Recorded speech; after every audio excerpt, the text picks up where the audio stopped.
আৰু এটা interesting story মই আপোনাক কওঁ যে মানে জীৱনটো আমাৰ কেনেকুৱা জানেনে বা মানুহে কেনেকৈ জাজ কৰে এখন ফুটবল মেটছৰ নিচিনা। ধৰা হ'ল আপুনি সেই ফুটবল মেটছখন আপুনি আৰম্ভণিৰ পৰা শেষলৈকে খেলখন চাইছে আৰু তাত আপুনি খেলখন চাই এটা কথা গম পাইছে যে এটা টিমে বহুত কষ্ট কৰিছে, হয়তো পজিশ্যন ৰাখিছে মেক্সিমাম অপজিট টিমতকৈ বহুতবাৰ মানে এটেম্পো কৰিছে, কিন্তু কি হ'ল বাই লাখ তাৰমানে লাকৰ অভাৱত বা মানে এটা হেৰি আৰু মানে কিবা এটা ভুলৰ কাৰণে আৰু তাৰমানে কিন্তু সেই হোৱা নাই, মানে গ'ল কৰিব নোৱাৰিলে। কিন্তু আপুনি খেলখন সম্পূৰ্ণ চাইছে, এনেকুৱাকৈ চাইছে তাত মানে বহুত কষ্ট কৰি খেলুৱৈবিলাকে শ্বট মাৰে, কিন্তু কি হয় মানে গ'ল পোষ্টত লাগে।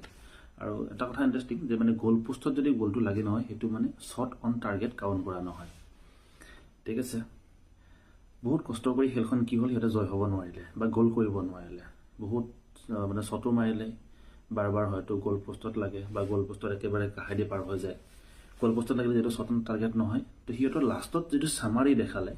তাত কি দেখালে যে পজিশ্যন দেখালে আপোনাৰ 70% বা 80%, বহুত কষ্ট দেখুৱালে, কিন্তু এটা বস্তু নেদেখুৱালে যে শ্বট অন টাৰ্গেট 0 দেখুৱালে, মানে শ্বট অন টাৰ্গেট 0। এতিয়া যিটো মানুহে অকল হাইলাইট চাব খেলখনৰ বা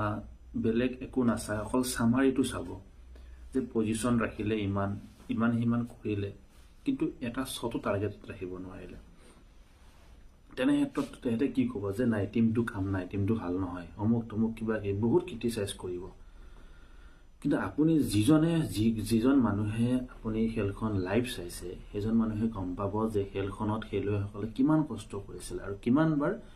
গ'ল পোষ্টত লাগি গ'লটো বাহিৰৰ ফালে গুচি গৈছিলে বা ৰিটাৰ্ণ হৈ আহিছিলে। জীৱনৰ ক্ষেত্ৰতো সেনেকুৱা, যিজন মানুহে আপোনাক একেবাৰে আপোনাৰ ষ্ট্ৰাগল A to Z দেখিব ন, সেইজন মানুহে আপোনাৰ যদি বিফলতাও আহে কিবা কাৰণত আপোনাক ক্ৰিটিচাইজ নকৰে। আৰু যিজন মানুহে অকল আপোনাৰ ৰিজাল্টৰ ওপৰত ডিপেণ্ড কৰিব, আপোনাৰ ষ্ট্ৰাগল কি বুজি নাপায়, আপোনাৰ ষ্ট্ৰাগল কেনেকৈ কৰিছে, কেনেকৈ জীৱন কটাইছে, সেইবিলাক যদি দেখা নাই তেতিয়াহ'লে আপোনাক ক্ৰিটিচাইজ কৰিবই। সেইকাৰণে কয় যে আপোন মানুহে কেতিয়াও আপোনাক ক্ৰিটিচাইজ নকৰে, হয়তো আপোনাক উৎসাহিত কৰিব, নহয়তো আপোনাক মানে ৰাস্তা দেখুৱাব, নহয়তো আপোনাক ক'ব যে এনেকুৱা ট্ৰাই কৰ বা এনেকুৱা ৰাস্তাটো চেঞ্জ কৰি দিয়ক, কিন্তু আপোনাক ক্ৰিটিচাইজ কেতিয়াও নকৰে, সেইটো কথা মনত ৰাখিব।